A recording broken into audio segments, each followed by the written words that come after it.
I'd like to thank all of you for joining in to the show tonight. I'm your host, Alan. Ladies and gentlemen, we're right back at it with another one. Well, the Strait of Hormuz, that's what we're over there for. I'm going to bet you money right now. We're going to go over. We've sent our troops over there, and the reason we got them over there is we're going to try to infiltrate everything so we can open up the Strait of Hormuz. Now, what does Iran have planned for us? Is it a booby trap?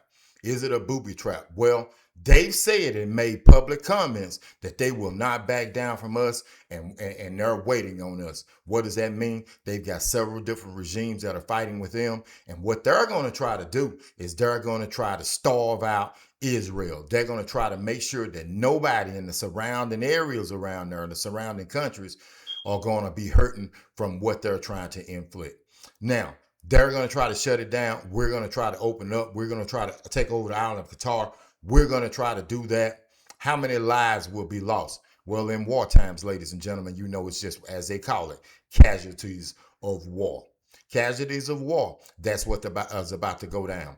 Most experts out there see us being in a hell of a battle. Most experts say President Trump has got us into something that we really shouldn't be into right now. Now, you think about it. If Russia's already declared that World War III is already started. That's what Russia declared. They declared World War III has started 2 days ago.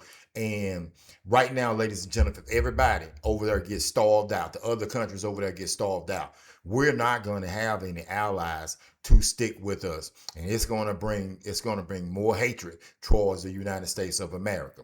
As you looked on some of the videos yesterday, most of those troops that you see over there, now we do have some troops that are a little bit older, but for most of those troops over there, ladies and gentlemen, they're just little young boys and girls. I mean, I was amazing. I'm a military guy. I've been in the military. Of course, I went at probably 23, 24 years old. But some of these kids over there who are going to fight are just young kids, your loved ones who are going to be giving up their lives. You know that the Iranians, they've got booby traps, they've got bombs, they got everything set up.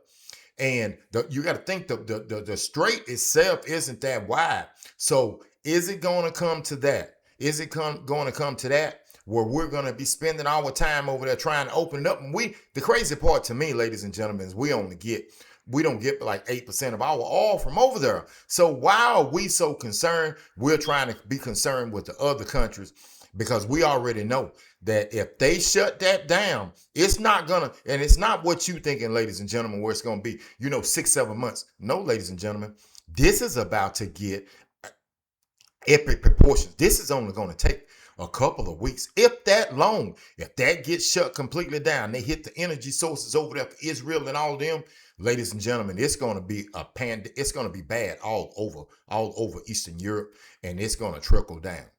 It's going to trickle down, and it's already trickling down. Last night, the Dow went down last night. You already know what's about to happen. And I reported out on gas prices, right? How gas prices are rising, and they're not going to just fall. Now, the president is misleading everybody.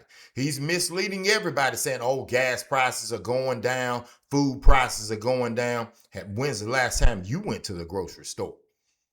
When's the last time you went to the grocery store? Because if you have, then you know gas. If you're taking $100 in there, you're pretty much wasting your time. You're wasting your time. So this war, ladies and gentlemen, everybody's all over it, because everybody knows that this is within the next 2 weeks, the next 7 to 14 days, it's going to be something. Now, when the president says he gave him an extension and then he gave him another extension, well, I'm here to tell you right now that second extension for the 10 days is for us to get our people in place over there, so we will be ready to open it up. And if they don't negotiate within these 10 days, we're going to be set up pause to go into a hell of a conflict with them. A hell of a conflict. We're spending money. We're spending a lot of money on this. We're spending a lot of money. Money that I don't know that where we're getting all of this money from. Just don't understand it. Then we're talking about going to war with Cuba. Well, man, the Mexican president she's already said she's going to give him some oil, no matter whether it's a humanitarian thing or whatever. She's going to get him some oil because the power's off. The whole power grid is off over there in Cuba. This thing that America, the United States has done is going to be something. But once again, I'm going to go back to the front. But before I do, I'm going to need you to hit the like and subscribe button. Hit the like and subscribe and the donate button. And we definitely appreciate you guys and girls out there sticking with us. Definitely appreciate it. Now, I'm going to ask you, do you think we're setting ourselves up for failure? Do you think that we're in a booby trap? Do you think that we've got all those American soldiers over there right now? And what will they do? What extremes will Iran go to? Will they use any kind of chemical warfare on us? You know they've got something planned for us. They've been planning for this war for a long time. Will news come out that that's what's going to happen? Or will we be exhilarated when the news comes out that no, they've given up? But every time you look around, ladies and gentlemen, we're saying we're killing their leaders. They've got another leader that's popped up. They're going to be targeting these schools and these universities over there. So they're already shooting out of the universities, but now they're saying they're going to be targeting the universities. They're using them as places for them, shelters and stuff and bunkers, and they're firing out of them. They don't give a you know what. So that's what's going to be going down as far as the war. I'm not going to even get into it today about travel for Easter because you already know what to expect and what to look for. Now, on the way out, ladies and gentlemen, I'm gonna piggyback off of something somebody else has said. Mr. Jason Whitlock said this, and he said it, and he was being truthful about it. Jason Whitlock says that nobody in the media, including Shannon Sharp, you know he's a LeBron James supposedly fan, that nobody in the media really believes that LeBron James is better than Michael Jordan. Well, I'm gonna tell you right now, I agree with him wholeheartedly.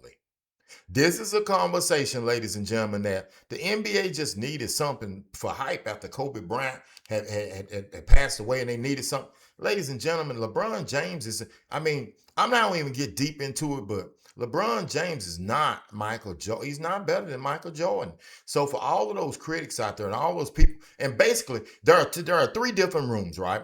You got the Michael Jordan fans. They don't even talk about it. Okay.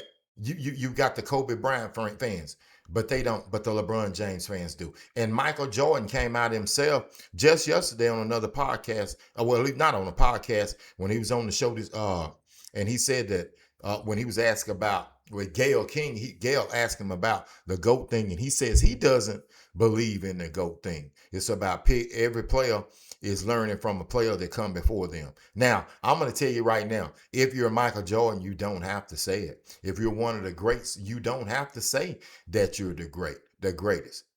You don't have to say you're the greatest. That's for the American public to say to figure out. Now the whole basketball community. I'm sorry for because it's a global game now.